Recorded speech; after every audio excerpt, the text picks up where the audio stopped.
அவங்க டேடி இருக்கும்போதே நாங்கள் மேரேஜ் பண்ணிடணும் அப்படின்னும்போது அப்பா அவருக்கும் வந்து பொண்ணு நல்லா ஜாப்பு போயிட்டு தான் பண்ணணும்னு. ஆனால் இப்போ அவர் இல்லை எங்கள் கூட. ஆனாலும் அவர் மேலேருந்து பார்ப்பார். அதுதான் இல்லை, அப்பா தவறுனதுக்கு அப்புறம் வந்து அக்காவுக்கு வந்து மேரேஜ் பண்ணிக்கணும் தான் வீட்டில் எல்லாருமே எதிர்பார்த்துட்டு இருந்தோம். நான் அப்பா ஸ்டேஜுக்கு வந்து எடுத்துன்னு வந்து இந்த ஃபேமிலியை காட்டணும் அப்படின்றதுக்காக தான் வந்து போராடிட்டு இருந்தா.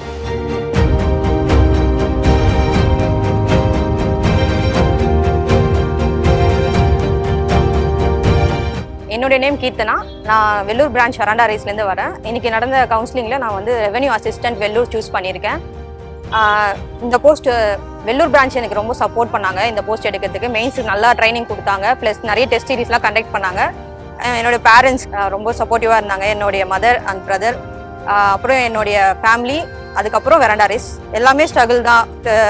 டிஎன்பிசின்னு சூஸ் பண்ணிட்டாவே, காம்படிஷன் இதுவும் சூஸ் பண்ணிட்டாவே எல்லாமே ஸ்ட்ரகிள் தான். நம்ம தான் அந்த ஸ்ட்ரகிளை மீறி நம்மளுக்குள்ளே இருக்கிற வெறி தான் நம்மளை இந்த ஸ்டேஜ் கொண்டு வரோம் நான் நினைக்கிறேன். எல்லாரும் பாஸ் பண்ணுறதுக்கு அவங்களுக்குள்ளே இருக்கிற ஸ்ட்ரகிள் அது எல்லாமே நீங்கள் இதுவாக மாற்றிக்கிட்டீங்க அப்படின்னா கண்டிப்பாக நீங்களும் சக்ஸஸ் பண்ணலாம். பேப்பர் கம்ப்ளீஷன் ஃபஸ்ட்டு கஷ்டமாக தான் இருக்கும். போக போக நிறைய டெஸ்ட் பேட்ச், நிறைய டெஸ்ட் சீரிஸ் நம்ம அட்டன் பண்ண தான் நம்மளுக்கு அந்த ப்ராக்டிஸ் மூலியமாக தான் பேப்பர் கம்ப்ளீஷன், அதுக்கப்புறம் நம்மளுக்கு ஒரு ஐடியா கிடைக்கும் எப்படி மெயின்ஸ் அப்ரோச் பண்ணலாம் அப்படின்னு.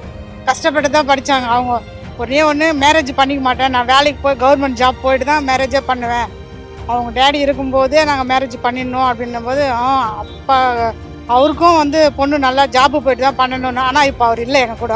ஆனாலும் அவர் மேலேருந்து பார்ப்பார். அதுதான் இல்லை, அப்பா தவறுனதுக்கு அப்புறம் வந்து அக்காவுக்கு வந்து மேரேஜ் பண்ணிக்கணும் தான் வீட்டில் எல்லாருமே எதிர்பார்த்துட்டு இருந்தோம். ஆனால் வந்து அக்காவோட இது பார்த்தீங்கன்னா ஒரு கவர்மெண்ட் வேலைக்கு போயிட்டு சொந்த காலில் நான் தான் நிற்கணும் அப்படின்ற மாதிரி தான் வந்து இது பண்ணிட்டு இருந்தாங்க.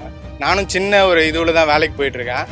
அக்கா வந்து நான் அப்பாவோட வந்து இது பண்ணி காட்டணும், நான் அப்பா ஸ்டேஜுக்கு வந்து எடுத்துன்னு வந்து இந்த ஃபேமிலியை காட்டணும் அப்படின்றதுக்காக தான் வந்து போராடிட்டு இருந்தா. அப்போ சப்போர்ட்டிவாக தான் வந்து வரண்டா ரேஸ் நாங்கள் பார்த்து அங்கே ஜாயின் பண்ணி இப்போ இந்த லெவலில் வந்து இருக்கா. இது கிடைச்சதுக்கு வரண்டா ரேஸ் ஒரு முக்கிய காரணம் தான். தேங்க்ஸ் டு வரண்டா ரேஸ்.